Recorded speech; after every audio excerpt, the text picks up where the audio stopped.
Yes, people, and welcome to episode 7.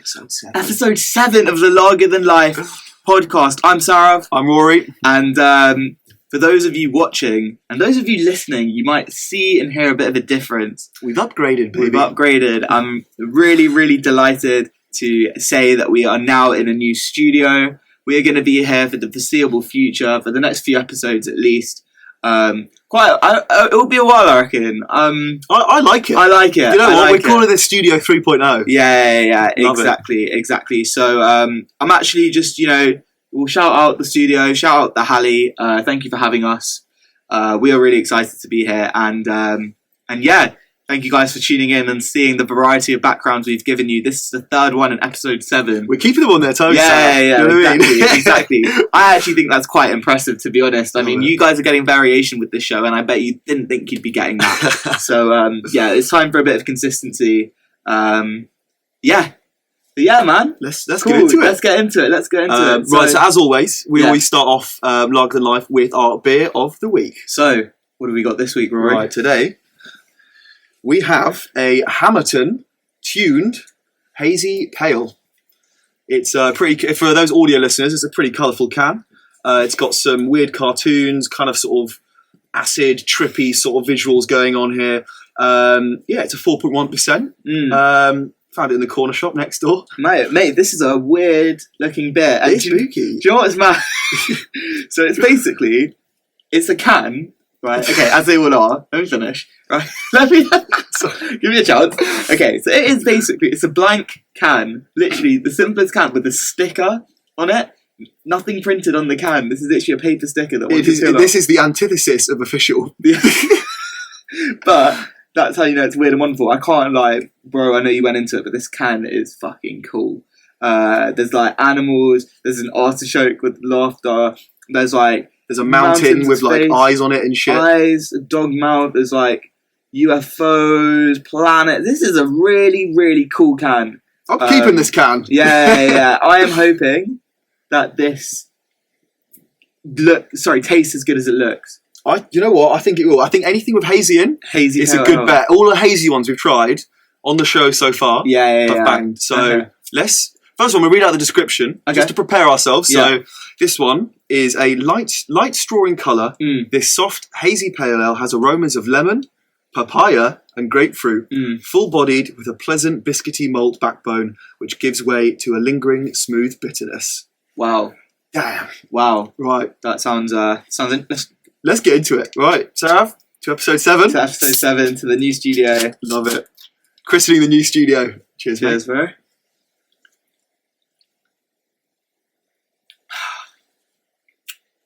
Oh, okay. It is fruity as fuck. It is. It is fruity. It had an aftertaste that I wasn't expecting to hit. Let's get another. Maybe that's the papaya. Let's get another.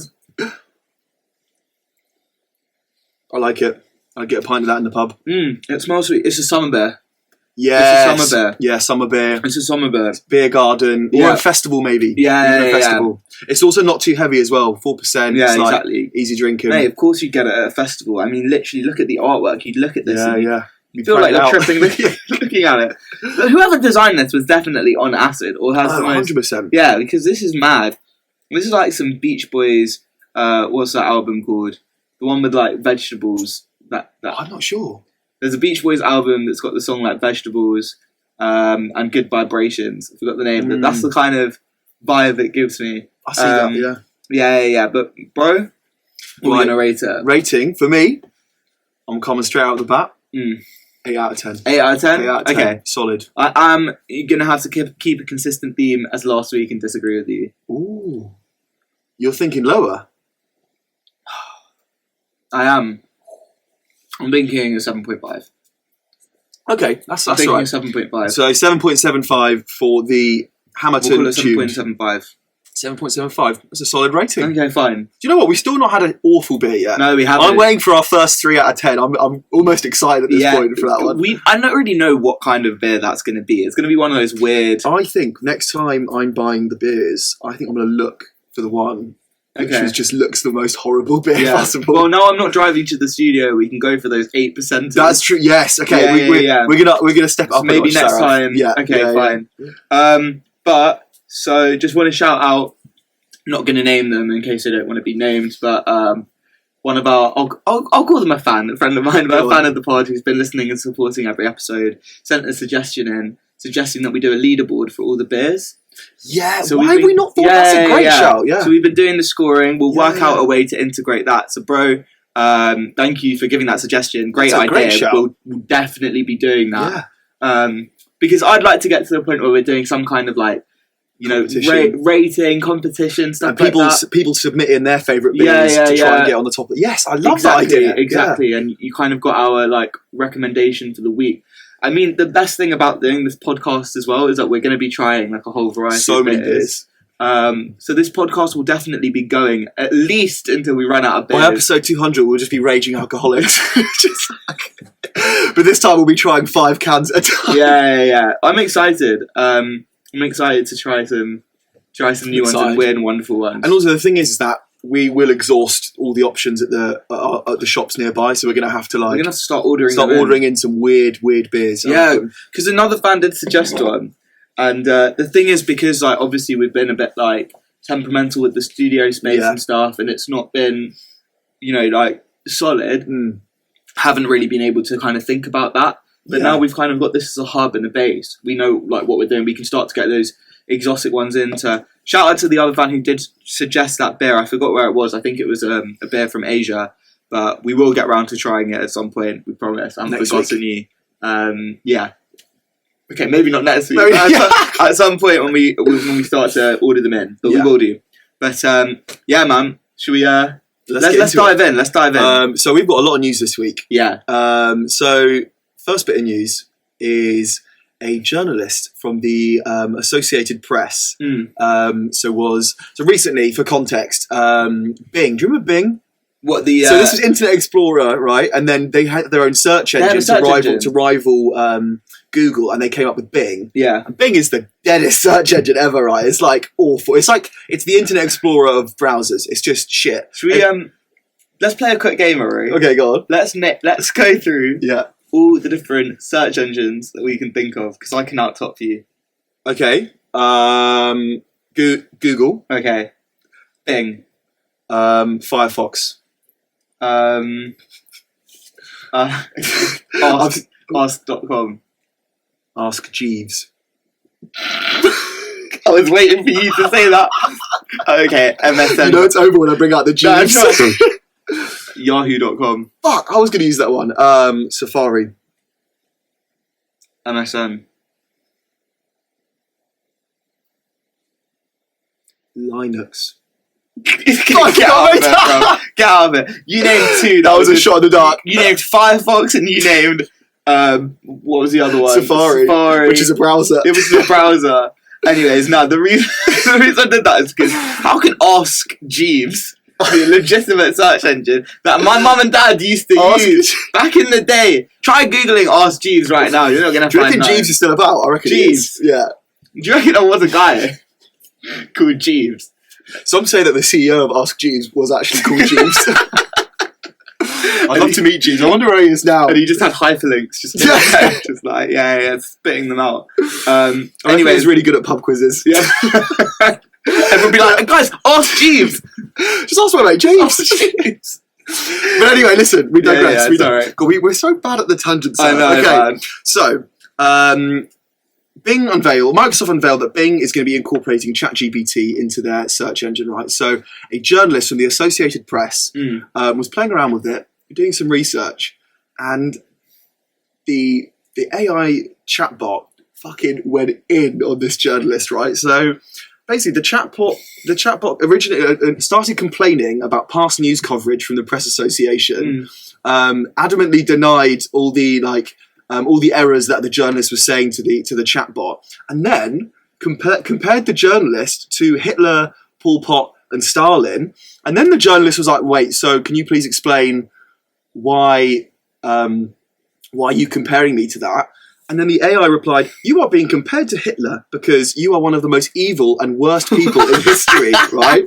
And then also simultaneously described the reporter as being too short and have an ugly face with bad teeth.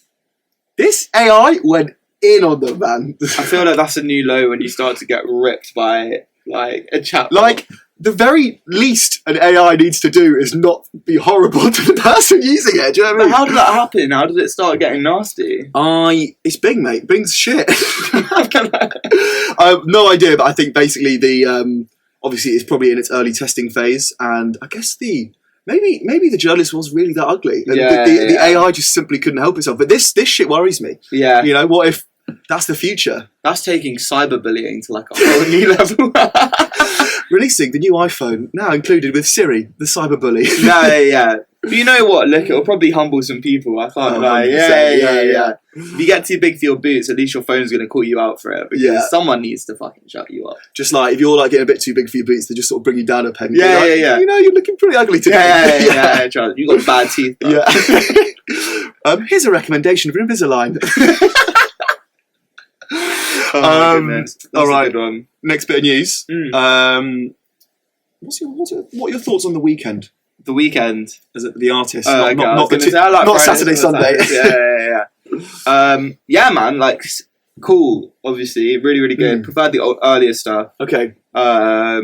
Basic favorite song is 100% Wicked Games. I just think it's just such an incredibly made song, and that was part of like Trilogy, right? Yes. But that was a compilation of like his 2 or 3 mixtapes or something. So yeah, Trilogy was a mix of, I can't remember the 3 of them now. There was like House of Balloons.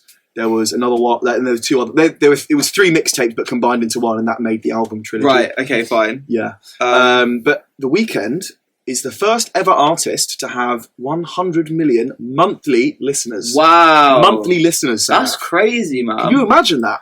Yeah. I mean, no. That's fucking wild. That is nuts. I think that The Weeknd, although he's very commercially successful, I feel like he doesn't get enough love. Really? Like, obviously he sells records, he does the Super Bowl, but like, he's like, he basically I think he created the whole genre of like, you know, that sort of like dark, moody R&B. Okay. Like, that wasn't a thing before The Weeknd. And I feel like he sort of paved the way for all of that. Interesting. And he's not like, unlike Drake, which we'll talk about later on the show. But unlike Drake, he's like, his sound has evolved. Like his last 2 albums, he's embracing like the whole 80s synth heavy sort of vibe, which I think's sick. Like, I think he does not get enough love, and I think I think he's great. Hang on, I want to search him up for a second, just because I've got something in my mind, which is what I'm thinking. He's where he is, and it looks like I'm right. Go on. So he's got. Okay, maybe I'm not. I'm just looking at like his albums and stuff. He's actually been relevant for so fucking long. He's had an album coming out at least every 2 years. So I do think what you're saying is true. Maybe he doesn't get enough love because maybe he's not regarded as highly as someone who's... I don't know, let's think about people who have stayed on top for a while. So Pharrell, the reason I say Pharrell, I guess, is because his name is everywhere, but he was also a producer as well as an artist. And obviously like Drake, Bruno Mars... Yeah. We're talking about the poppy people, to be fair. Mainstream. Yeah, I don't know, but there's been a few. Yeah. But I guess The Weeknd maybe isn't considered as much as a household name as those artists are. But he should be. You're right, because he's got hits for so long. Yeah. He's been relevant for so long. Since 2011. 2010, 2011. I'm trying to see, when did... You know he didn't reveal his face. For ages. That's why he was butters, that's why. So he was, he didn't reveal his face for like, I think until like maybe it was 2013 or 2014, and then he released an album, and then suddenly... Bro, he did what? He did a track for Avatar. What? Yeah. What, the new Avatar? Yeah. What? Nothing is lost. Oh, do you know what? I think I remember that playing at the end of the film. What the hell? That's so random. That's so random when artists just make songs for films. Nah, but him especially, I'm just a bit like, what the fuck? But, yeah, no, he's been relevant for so long, to be fair. So, yeah, I'm just trying to look about when his like first album came out. I'm more thinking about, to be fair, when Trilogy came out. Trilogy came out in 2012. 30 songs. That's a fucking long one. But wow. All of these songs have like so many streams. Yeah, his first few didn't have as many. But yeah, no, what I'm thinking is... But I feel like it's because he had like that whole sort of dark, moody R&B thing became such a wave, and so many artists copied him. Like so many, it became its whole other genre, and now as soon as that starts becoming stale, he's like devolved his sound, and I think he's fucking great. Yeah, I'm excited for the next Weeknd project for sure. Nah, for sure. I mean, if you look, so the reason I'm not surprised that he's got over 100 million monthly listeners is because I'm getting a bit toasty as well. I'm putting the aircon on. Yeah. Is because he his album with Metro Boomin, was it his? No, it was Metro Boomin's album. Yeah, but has been like one of the top albums for like ages now on Spotify. So is this Metro Boomin's album, or is this? Maybe it's not even the album. I think it might be Creepin'. Oh yeah, that's off Metro Boomin's new. Yeah, that's a great song. That's a banger. I'm looking at his most popular songs at the moment. You've got Creeping, you've got Die For You. How does that go? That is from his not last album, the album before After I don't even know how that goes. Then you've got Starboy, Blinding Lights. I was never bangers, dude. Yeah, bangers. Blinding Lights. When that song came out, that was nuts. And then do you remember it came out? And then when did it come out? Did it come out in 2019? That was 2020. No, I think it was late 2019. I think. Yeah, because that was like one of the first drops before the album. That was one of the first singles for that album. Yeah, and then that album was my COVID album. Like I associate that album with COVID. Because I genuinely here's something controversial. And I know we're digressing, so I'll keep it brief. No, it's fine. It's fine. Do you think The Weeknd would have been as big if COVID didn't happen? Hear me out. Oh, okay. Hear me out. I know what you're going to say. Blinding Lights. Got huge on TikTok. Huge. It was like that's the first viral TikTok sensation I remember. It was to me, or maybe for the Western world, or like the UK especially, maybe even it was like the first viral TikTok dance. Do you remember? It was. Everyone was doing it, and that's how everyone got the association of like TikTok being a dancing app originally. But because me and my sister over COVID, we even fucking did the dance. Do you know why? Because there was nothing else to fucking do in lockdown. That's pretty wet. Fair enough. Bro, there was nothing else to do. Yeah. The weather was banging. The weather was I loved that first lockdown. I don't know what anyone says. I had a great time that first lockdown. But and then do you remember so that was like the first big TikTok dance. Do you remember Drake completely tried to copy that success? Go on. Do you remember the Tootsie slide? Oh yeah. Do you remember how? And then everyone was like, "Bro, we see what you're doing. Shut the fuck up. This is a shit dance." Classic, Drake. But yeah, dude, that first Blinding Lights was. I loved that song when it first came out. Same. But then I grew to fucking now I fucking hate that song because it was played. Yeah. All over the radio, all day, every day, every radio station. It was all over social media, and I was just a bit like, I just can't. And adverts, it was all the adverts as well. I can't listen to it anymore. But objectively, a very good song. Because so do you think he would have been successful? Yes, I think so. Do you think so? I think maybe even more so. Like, imagine that song came out, and he was probably planning to do a tour that summer, and then instead it's COVID. He can't do any shows. Dog. Imagine doing a tour for that After Hours album. That would have I think it would have been just successful. I think he's talented enough that he doesn't rely on a lockdown. Interesting. Yeah, fair enough. I don't know. I think it's really hard to tell. Yeah. But yeah, fair enough, man. Fair enough. Okay, cool. What's the next bit of news? So, next bit of news. Very big fight. Oh! I'll take this Sunday. one. Yeah, I'll let you take this one. I'll take this one. Okay, bro. So, what did we just have? We just had the Tommy Fury, Jake Paul fight. And, bro, I can't lie. I was so fucking gassed for this fight. Like, I don't even watch boxing. Yeah. I was kind of I got sucked into it. I was gassed because there'd been so much talk about it, and so I was so excited for the fight, and it happened, and I can't lie, I was watching it and watching the build up, and as Tommy Fury walked out, and I was nervous. Yeah, mate, the nerves, bro. I can't imagine how they'd be feeling. I'd shit myself before going in the ring. That's what I'm saying. I was so nervous because I was literally thinking what the fuck? In reality, so Tommy Fury, I swear he's 23 years old. He's 23 years old. He looks fucking 30, bro. Yeah, he looks so old. He looks old. He looks like he's lived a lifetime. Yeah, trust. He's 23 years old, right? He's got his girl and his kid. Newborn daughter. Yeah, Bambi. That's what he was wearing on Bambi? He wore it on his what he came out as. That's another stupid celebrity. Yeah, Bambi, bruv. But Nah. So, yeah, and like basically, Jake Paul has obviously got all this hype around him. Yeah. He's got so much money, this, that, and the other. He's everywhere, right? Tommy Fury, yes, he had some limelight. He was nowhere near as famous as Jake Paul is, in my opinion. In fact, I think pretty clearly, right? Jake Paul basically pulled Tommy Fury into like this huge amount of fame where he was getting loads of hate, and everyone basically said like the whole fate of boxing versus a YouTuber like rests on his shoulders. The pressure, man. The pressure. The absolute pressure. And like, here's the thing, yeah, like people are obviously saying, so I don't watch loads of boxing. I do watch the big fights and I do enjoy watching it. But like everyone's, I don't know, Tommy Fury made mistakes and stuff, and people are saying like, he's supposed to be a boxer, blah, blah, blah. But the guy's 23 years old. Like, if you look at his brother, Tyson Fury's way older. Yeah. Way more years of experience. And also, you can't, like, discredit the fact that there was such a huge amount of pressure on this fight. Like, yes, every fight you're going to have pressure.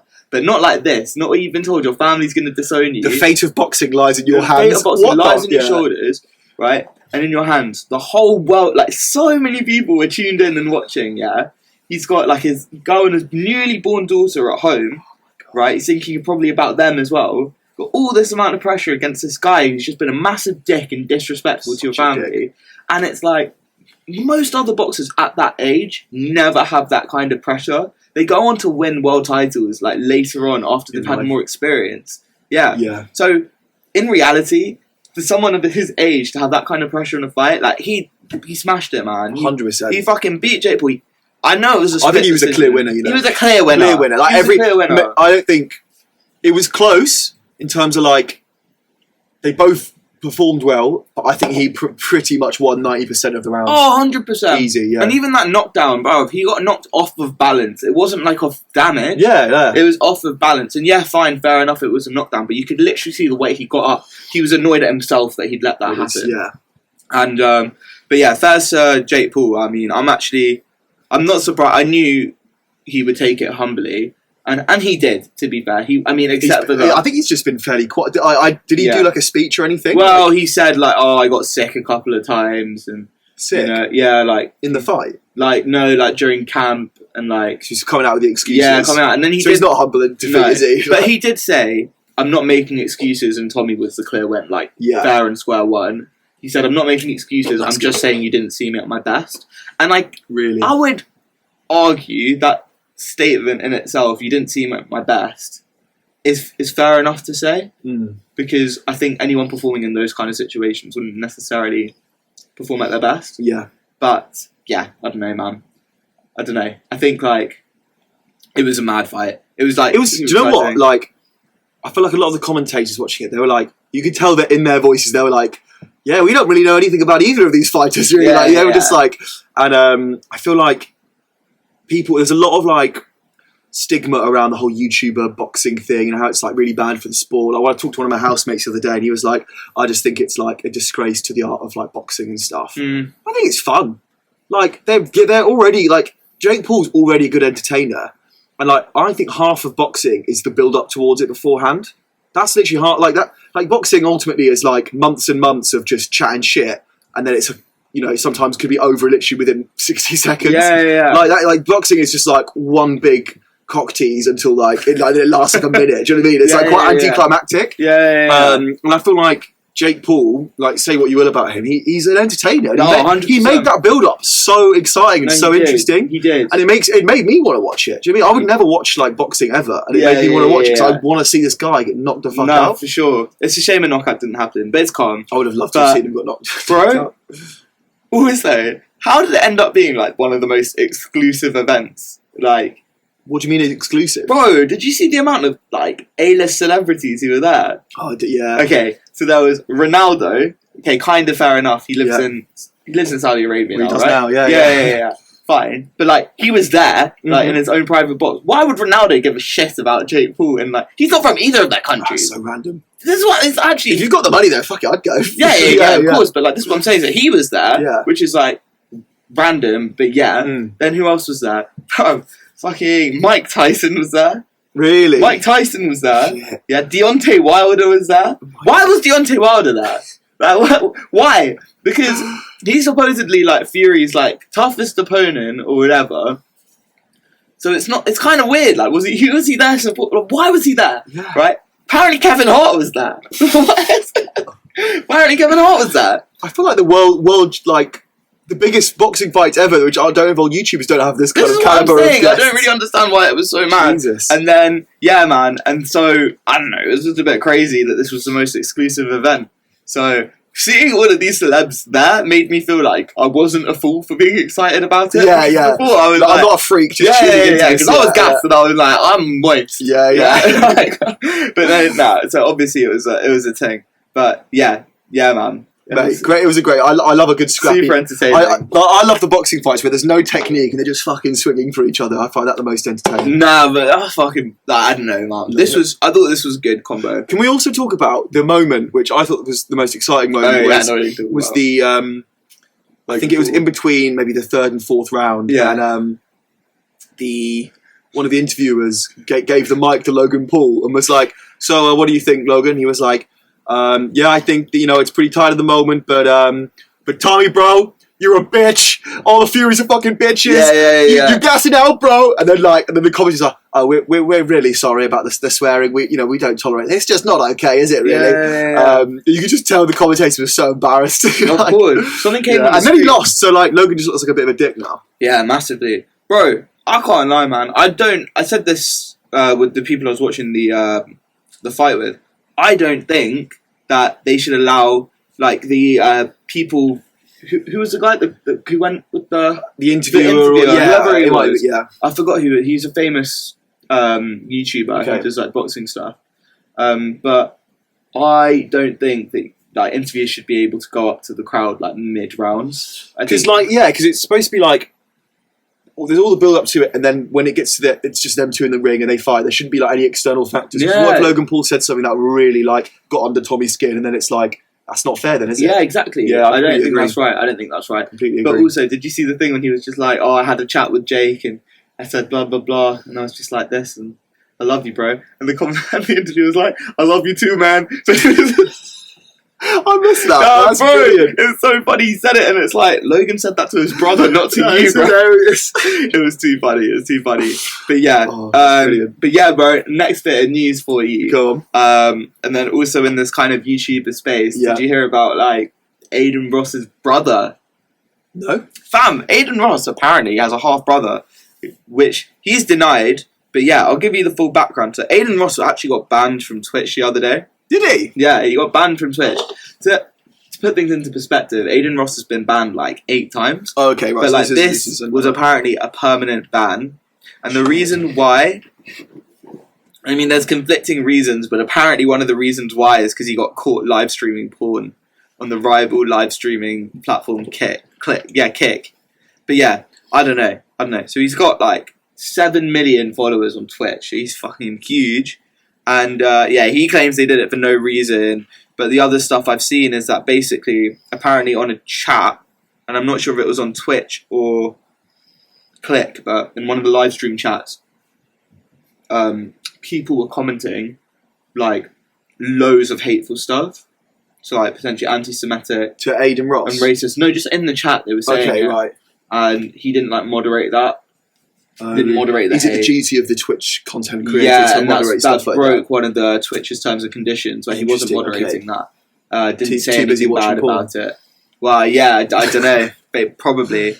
But yeah, man, so basically there's this guy who's claiming to be Adin Ross's half-brother, Miller Ross, and he said that like all of Adin's decisions as of recently are due to Andrew Tate.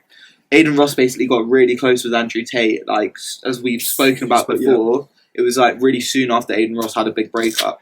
And basically he was like super impressionable. There was instant apprehension about their relationship from Adin's brother. Adin's brother apparently showed Adin's dad some of Tate's content, and the dad was like super, super concerned. And yeah, basically when he heard that Adin was going to fly out to Romania, his dad tried to like stop it and express his concerns, and then Adin Ross just like apparently cut him off. Cut his own dad off? Cut his dad off. For Andrew Tate? Yeah. Fucking hell, man. That's wild. Sorry, Dad, you're not the top G. Yeah. Trust.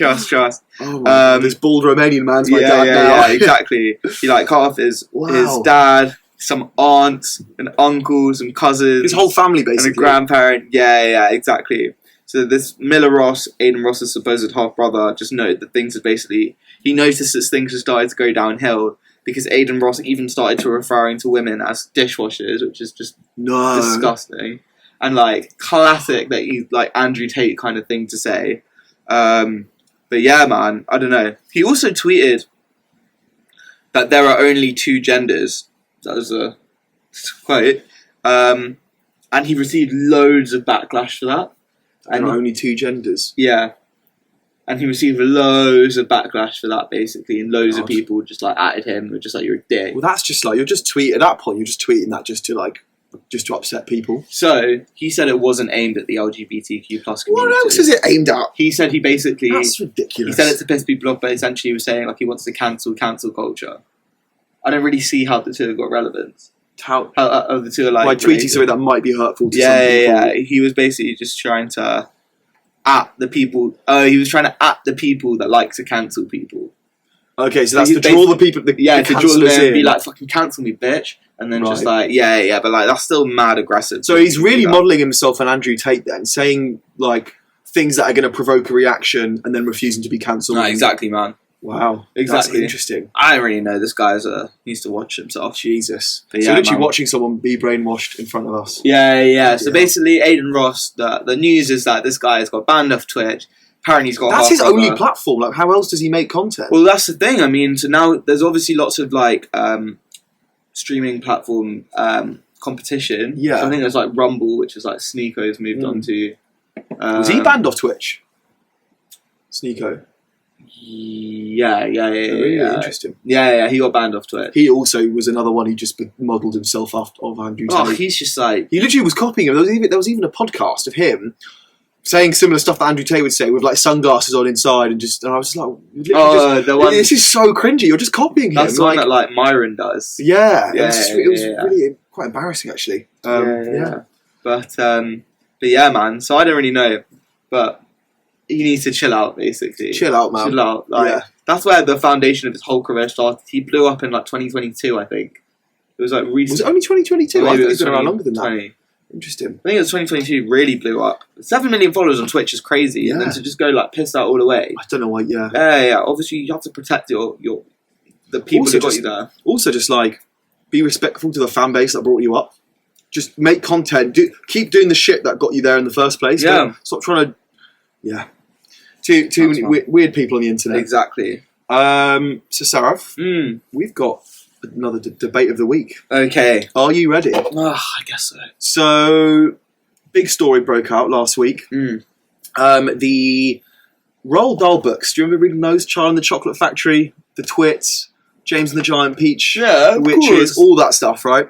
Good shit. So, the Roald Dahl Story Company, which was acquired by Netflix back in 2020, have gotten in a lot of trouble this week because the public have basically found out that they have been editing the Roald Dahl texts. And some examples of these changes are that, for example, they've removed the word fat. They've changed, they've made Oompa Loompas gender neutral. Okay. There'll be, a scene, for example, with Miss Trunchbull where she'll say something to a student and the student will reply, "Yes, sir," as a joke, sort of play on their gender. They remove things like that. So they basically made lots of small minor changes to remove any insensitivities from the Roald Dahl text in order to make them timeless and let the text live on and not let them fade away into obscurity. So this has sort of brought up quite a big debate. And also off the back of that, the James Bond books. So Ian Fleming's texts have also been altered to remove the more racial language that was used and to account for any insensitivities of those books that were written in the 50s. So it sort of brought up a bit of a debate this week about censorship and is it right to censor books of authors that have passed away? Sarav, what do you think? Where do you stand on this? Okay. I do think we've got the same stance, but I'm going to pick. it's hard. And like, no, I don't think you should censor it. You don't think so? No, I don't think so. Like, obviously not, because those are that's what that person wrote and intended to do. And yeah, it might not be appropriate for now, but it was appropriate back then. So why are we trying to censor it? Like, keep it as it was. Don't try and... If you're amending all of these small details, you're kind of changing a quintessential part of, like, that person's style in terms of their artistic style. Not necessarily in terms of the way they write, but the way in which they think and they're trying to communicate their ideas, the comedy of their time. You know, you are mincing the insight into the artist's mind, basically. Because, yeah, do you see what I mean? I know what you mean. Do you see what I mean? Like, by changing all these little things, that was quite... So if we're thinking for Roald Dahl and, like, Matilda, for example, they're getting rid of the word fat. Miss Trunchbull was supposed to look like a bloke.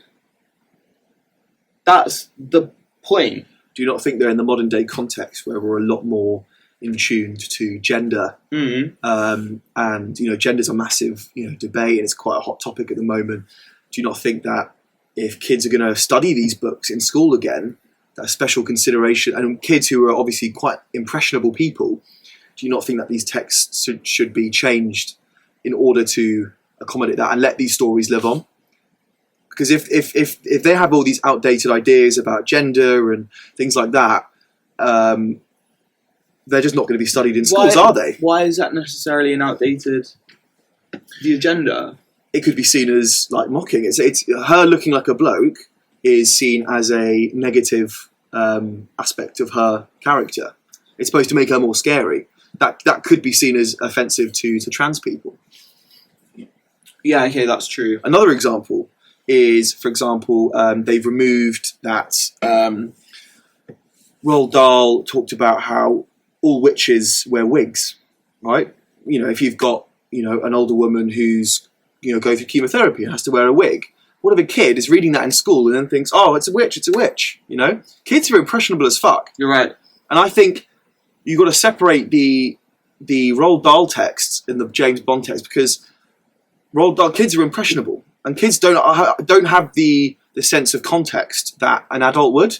For us, because we're looking at it through an adult lens, if we're reading these texts and we think, oh, well, that was just, you know, part of the time, and, you know, that's the charm of them. They've got a little bit of edge to them, and they were a little bit mean-spirited in places, but that was just the time. Kids don't have that. And, you know, times have changed a lot in the last 10 years, for example, in things such as gender. So I think it's an interesting... But then I think that then it's not a Roald Dahl text.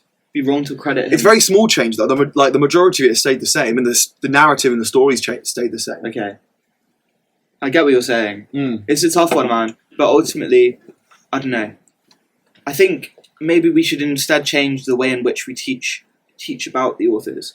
I think maybe we should change the way in which we teach Roald Dahl, basically, to explain that there was some outdated text, to explain that some of the things were intended as jokes.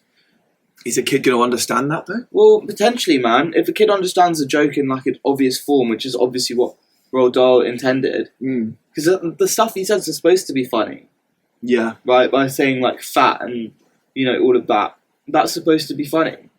But also, sorry, but there's so much shit like that, man. Let's talk about fucking the film Grease. Right? Yeah. Was it Grease? Not Grease. Hairspray. Oh, yeah. Yeah?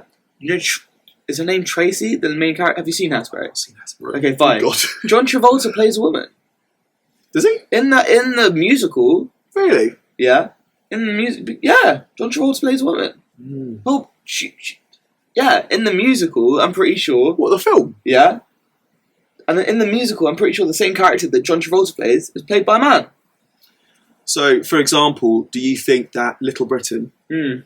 so we're shifting away from literature, but Little Britain, do you think that should, like, be removed from streaming services? Absolutely not. That should, yeah? Absolutely not. Well, even with, like, you know, Come Fly With Me, for example, which was the sort of the follow-up to Little Britain, that had, like, you know, blackface in it, for example, and people, David Walliams doing impressions of, like, do you know what I mean? Like, people get offended by stuff like that these days, you know?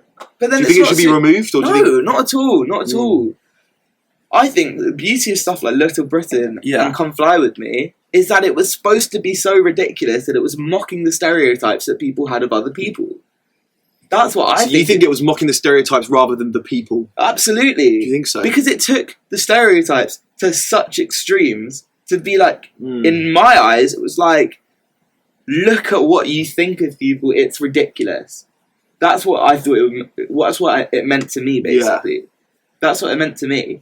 And like, Matt Lucas, as a gay man, let his mate, David Walliams, do an impression of like Moses, for example, who was like a gay character. If he's cool with that, then it's okay. Well, okay, not necessarily, but you get what I'm trying to say. I think the whole point is it's supposed to be so ridiculous. The way in which Moses ran, you know, with like his hands up and kicking his heels out or whatever, like, who runs like that? It's such a ridiculous stereotype. It's such a ridiculous stereotype, and I think that's what they were playing on, to say it's such a ridiculous stereotype. I think there is an argument to be made that, like, bearing in mind these things would never be made now, because it is offensive, right? And there would be a lot of people who would find that quite upsetting to watch that. Yeah. That we should view these things in culture, like Roald Dahl or Little Britain, like, as pieces of history. Yeah, fine. And they might, like, Little Britain isn't relevant anymore. Yeah. But we can look back on it in the lens of like, oh, well, that would never be made now. We know that's offensive and no one's making that kind of content anymore. It's interesting. I think that's such a huge thing to say about intent as well, and like what's intended by doing something. Just sorry, to throw a spanner in the works here. Roald Dahl is a kind of a known anti-Semite. Okay, fine. So I think this is where it's all come from. So the family had to come out and apologise for some of the remarks that Roald Dahl had made about the Jewish community.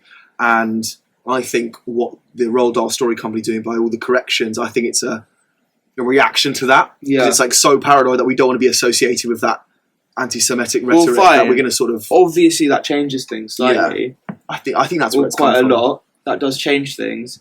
But yeah, I don't know, man. Like, for me, it's like, do you not feel like the comedy genre as a whole is kind of just like dying? Because people are afraid to... I think it's because people are afraid of offending people. Do you remember Frankie Boyle? Where's he? Yeah. I've not seen him. He's Scottish guy. Was known for he was on Mock the Week. Yeah, he was known for the most extreme offensive comedy. That was like, you sort of feel bad for laughing, but it was funny. Like, where's he now? Yeah, man. You don't see it. Like, you just can't in this day and age. Trust. The only place I see like proper like funny comics is when I go to like Top Secret Comedy Club. Yeah. But, like, even comedy films, if you think about it, they're just not so funny anymore. Well, there's actually, if you think about it, Sarav, what was the last pure, just a comedy film? It was one genre and it was just comedy. I think ages ago. They don't make them anymore. They don't make them anymore. Do you remember, like, there was, like, back in the noughties, there was, like, Seth Rogen comedy films, there was, like, the stoner comedy films, there was the sort of American Pie, the sort of, like, cruise, like, comedy. There was, like, so much different comedy films, and now they don't make them. Yeah. And do you know what the reason is? Well, it's because you've got films like, every Marvel film is full of is a joke every 5 minutes. You can't have comedy by itself as a genre. It has to be a romantic comedy, or an action comedy, or a superhero comedy. Do you know what I mean? Or like you can't have comedy by itself. I think it's such a shame. Do you know why though? It's because they don't want to make someone the subject of a joke because they're scared of offending people. Do you reckon? 100%. 100%. A lot of those noughties comedies you watch now, offensive as fuck. Yeah, offensive, but funny because they're jokes. They're very much a product of their time. Yeah, man. I don't know. Maybe I was listening to an interview with Seth Rogen who was talking about this, and he was like, "Yeah, like I don't make those Seth Rogen comedies anymore because there's just no demand for them. Like no one wants to watch them. People get their comedy in other films, like which is I think sad. I miss the days where you could just stick on a 90-minute comedy, kick your feet back, and have a laugh for a bit. You know? Yeah. But, I don't know. I just find it like interesting because stuff like Family Guy, which I believe is still going on. I think so. Yeah. Why is that, like, who calls that out? It's supposed to be... There's some horrendously offensive stuff in that, It's so fucking South racist Park. And shit. South Park as well, like... But, like... Yeah, man, I don't know. I just feel like... Okay, Roald Dahl, him being an anti-Semitic, would have been nice to have gone into that debate now. Yeah, sorry, I just sort of forgot that bit of context. With that information. However, I don't know, I think, like, as you said, I think you can treat things as a place in, like, as having history... I don't necessarily those things should be taken out. I think it should be caveated to say that some viewers might find this stuff offensive. Maybe a disclaimer. However, this is how Roald Dahl wrote it. If you want to pay a tribute to the person, the artist, who wrote that stuff, then you gotta leave it as it is. Yeah. You gotta leave it as it is. That's my opinion. Interesting. So that's our debate of the week. Nice. Yeah. Right, Sarah, what's our next topic? Well, we'll keep this one pretty brief. Yeah. But yeah, I know you mentioned it briefly, but mate, Drake had this whole moody conversation? Yeah, yes, I love this. Yeah. Did you watch it? I watched like half of it, but I got the gist. I've seen a lot of clips on TikTok and stuff. Okay, cool. So for those of you who don't know, but I imagine you would have seen it now, at least in clips. Lil Yachty and Drake are basically mates, and like they had this conversation on the beaches of Turks and Caicos, and yeah, man, Drake's basically just like the biggest wet wipe. He is a zesty bloke. Bro, he's just such a fucking weirdo. Like, he's so, like, I don't know, man. He's just such an interesting character. There's no one quite like him. He's just so fucking moist, bro. He's a little bit odd, isn't he? He's an odd guy. I was watching it, and I couldn't really tell. It's like, are they really high? Like, they just seemed something quite, like, he just seemed a little bit like Yachty be like, Yachty be like, yeah, you're kind of old, man. He'd be like, and he just looked so offended, and he'd be like, your heartbroken. He'd be like, oh shit, man. Like, it's just like, it was just a weird guy. And like he'd say stuff like, yeah, I just left 25. I'm sorry, I just left 35. So you're 37, right? Don't lie. Yeah. Who the fuck's they left 35? Yeah. Just say you turned 36. What the fuck's wrong 37. With you? He's 37. He's not just left 35. He's 37. And just like, shut the fuck up, man. And then what are the other things? Like, I love how Lil Yachty just took the piss. I actually really like the fact that it was basically an interview where Lil Yachty was the interviewer, because I actually think slightly roasting him all day. Yeah. He was good. I've not seen Lil Yachty I've seen Lil Yachty in like interviews, and he was on The Cave with Kenny Beats, and he's not come across very well. Yeah. This interview he came across really well, and I was like, fuck it, give me weekly episodes of this podcast. I was super impressed by how he just led that conversation. 100%. Yeah, it was impressive. And like also like there should be more podcasts just set on a beach. Oh, there's a great setting. Like they were both relaxed. I think it was great. One day, man. One day. Yeah, I actually have a great idea for our set one day. Go on. I'll tell you outside of the pod. Okay, I don't want to steal it. Yeah. But man, Grace hinted at the one of the main things which to take away was the fact that he hinted at graceful exit. This is interesting. I don't think he'll retire for a long time. Okay. Like he's too. It's interesting that you said this because he's never alluded to this at all. I mean, first of all, what are your thoughts on Drake? Do you think he's overrated, underrated? Nah, I don't think he's overrated. I think he's done a lot for the world of music. Yeah. And whilst he's churned out so many shit songs, he's churned out fucking bangers as well. Like, and he's been consistent. Yeah. He's had at least a couple hits in every album. His early albums had more hits. Agreed. By far. Had so many. Bro, some of his albums were almost completely listenable. Like, like no skips. No skips. Yeah. But obviously recently, less so. I don't necessarily think he'll have a graceful exit. But maybe. He alluded to something that was interesting. He kind of said he wants to work on more projects that he thinks are cool and he fucks with, yeah?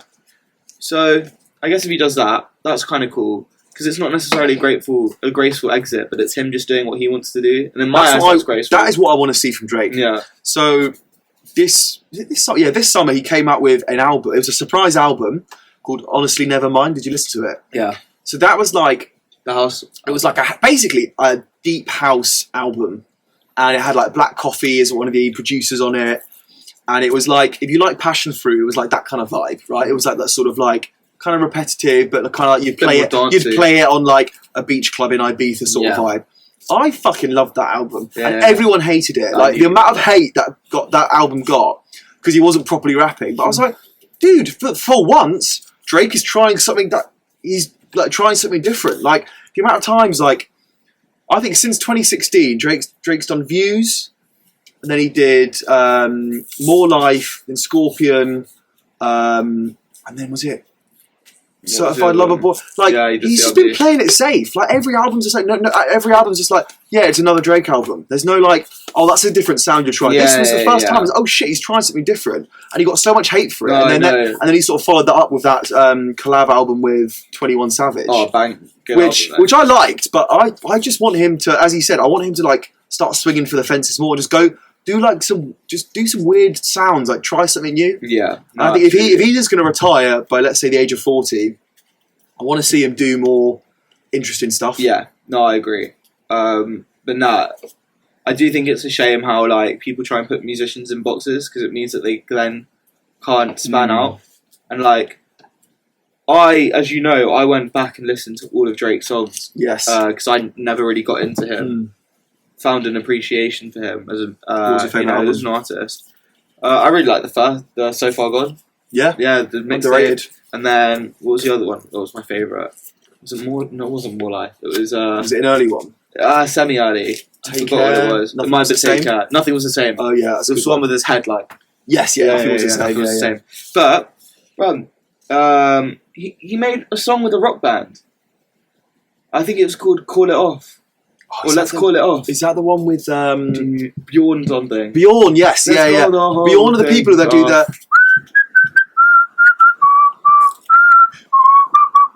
They're that band, yeah. That was when like hip hop and like was really influenced by like indie rock and stuff like that. Because indie rock was the biggest, genre at the time, and then like hip hop just borrowed so much, like it was influenced so much by indie rock. So but like that's what I'm saying for the people who are hating on Drake, or whatever. Bro, listen to that song, and you'll realise this guy let him fuck around with some shit. Let him do shit. He might find another genre, and he might then live for fucking ever.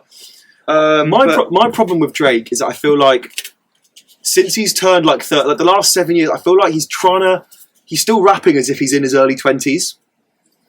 Like most people, when they get to a certain age in hip hop, like look at J. Cole, look at Kendrick, they're rapping about more mature themes. Oh, massively. They've got families, they've got wives. They're not rapping about like getting money, fucking bitches, going to strip club. Like it's kind of, especially for like for CLB, when he's doing like songs like "Way Too Sexy" with Future. It's like, dude, you're like 36, and you're like, it's just it's like I feel like he needs to mature as an artist now. Man. He needs to take more creative risks and work with some different sounds, or he needs to like just start like find a girl that's like your age and like if he should have just dated Rihanna. Do you know what I mean? Like you've got like think about Jay-Z, he's rapping about his like marriage and relationship with Beyonce. Like Drake's got nothing like that to rap about. Like he's still rapping about the same shit that he was rapping about when he was in his 20s. He needs to stop fucking around. But if he does announce his retirement, I just hope he comes out with some more exciting stuff. Yeah, for sure. Opinion. But bro, anyway, let's. I know you had a question for me that you wanted to end this with. To cap off the episode, I've got a would you rather. Okay, hit me with it. I actually made this one up myself. Okay, I'm ready. I made this one up. So, okay, so you've got two options.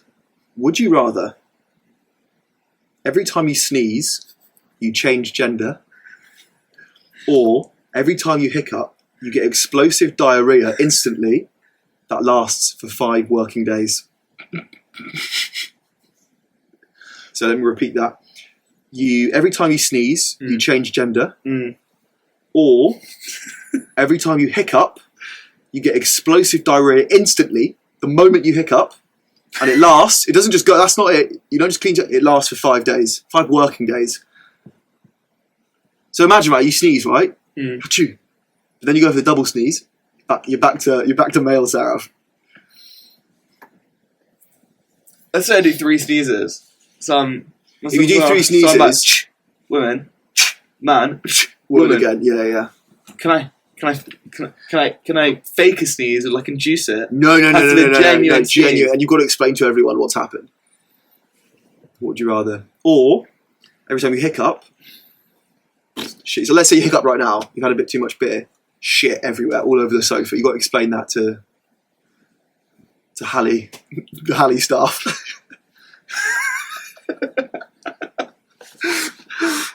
I'm sorry, I've got this condition. Yeah. I can't lie. I think I'd rather the hiccup diarrhea. Really? Yeah. Because hiccups do happen less, I think, than sneezes. Way less, man. Way less. Can you imagine? But dude, I don't think you realise how much poo this would be, though. This is instant diarrhea. No, you can't change the rules. It has to. I said my initial description said instant diarrhea. Yeah, instant diarrhea. Sorry, let me read it. Instant explosive diarrhea. Yeah, okay, fine, bro. The thing is, having 2 genders would be difficult, two sexes would be difficult. You'd need two separate IDs. Imagine you get to like border control. Yeah. And it's hay fever season. Do you know what I'm saying? And it's not like it's a superpower, but to be fair, it kind of is a super. Maybe. Oh, I've changed my mind. You changed gender. My mind. Just got to be there. Do you get hay fever, Sarav? Yeah. Bro, if I did the sneeze thing, I'd be fucked, dude. Like, I'd be flip flopping. Nah, but like I'd find a really good doctor that could like help me condition it. No, bro, you can't cure this. You can't cure this. No, you can. No, there's no loopholes in it. No, there is. There's no loopholes here. Yes, there is. If the world is complicated enough for me to change gender when I'm sneezing, then it's complicated. Sorry, sex when I'm sneezing. Then it's complicated enough for me to fucking find a cure to it to help me control my sneezes. Because, bro, I'm committing crimes. I'm committing crimes. I'm robbing banks, bro. As John Cena said, you can't see me. You see a man. You see a woman running out on the CCTV. Where is she? Don't worry about it. I'm back to Man Sarav. Do you know what I'm saying? Bro, I'm getting away with it. Wasn't me. I chew. Yeah. Bam! No, that's not me. I chew. Yeah, I'm pulling off the shaggy, bro. It wasn't me. It wasn't me. Yeah, bro. Have me on the sofa. It wasn't me. Bro, that's the one I'm going for. That's okay, what I'm going sneezing. For. Yeah. Sneezing Sarav. Okay, it's decided. It's decided. What do you think? I would probably... it's a tough one, this. I would probably do... No, I think purely I'd probably do the poo myself thing. Oh my god. The reason is that my hay fever in summer is just atrocious. Find the cure, man. Like, no amount of antihistamines could, like... This room would be full of poo if like... Honestly, I couldn't do it. So I'd have to do the... I'd have to do the gender one. The sneezing one? No, sorry, the diarrhea one. The diarrhea one. I've got my wires crossed there, but yeah, I'd have to do the diarrhea one, I think. I don't hiccup that much. I wouldn't want to be around you. Bro, we're drinking beer and this podcast is dangerous. You're playing a dangerous game. Yeah, I'm playing a dangerous game. Your arse is writing checks. I can't. I can't. It my arse for this. Yeah. No. But yeah, cool. Guys, this has been episode 7. Fucking can't believe it. Episode 7 is crazy. It's been episode 7 of the Larger Than Life podcast. Thank you so much for listening. If you've got this far and listening to our shit chat, literally. If you like what you heard, please do go follow us on Apple Podcasts, Spotify. Go subscribe to us on YouTube. Leave us a rating. Leave us a thumbs up on the latest video. Leave us a review. The channel a lot. Comments, everything. Honestly, we really appreciate it. And also, if you've got a short attention span, you like the TikToks, you like the Instagrams, you want to just see little clips of us, you can follow us on Instagram and TikTok at largerthanlife_LTL, Llama Tango Llama, for more content there. So guys, thanks for tuning in, and we'll see you next time on the next episode of Larger Than Life. Cheers, guys. Peace out.